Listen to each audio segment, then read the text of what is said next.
Huli sa isinagawang anti-illegal drug operation ng Lingayen PNP sina Algie Rosal, 38 anyos at si Jonel Agpuon, 19 anyos na pawang mga residente ng Solis Street, Barangay Poblacion, Lingayen, Pangasinan pasado alas 8:30 kagabi. Matagal na umanong minamanmanan ng otoridad ang mga suspect lalo na't kabilang si Agpuon sa kanilang watch list. Tagal na kasi ito, mga nakawat kasi hindi lang namin mahuli-huli.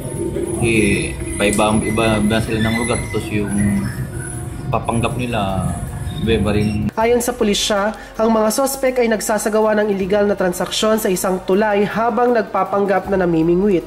Nakumpiska sa kanila ang 3 pakete ng hinihinalang shabu at 500 pisong mark money. Todo tanggi naman ang mga sospek sa naturang insidente. Hindi ko alam yung sir na mayroon pala doon na ako magbibinta. Hindi ko alam talaga yan, kaya ano. Pero yung item na kinuha nila sa sa flooring yun.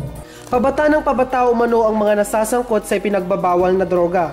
Kung kaya naman, iba yung paggabay mula sa mga magulang ang kinakailangan. Mga kabataan kasi marami yung naaakit dun sa yung drugs kasi madaling may binta, madaling makakapira. Sa lahat ng siguro dun sa mga magulang na dapat bantayan nila yung mga kanilang mga.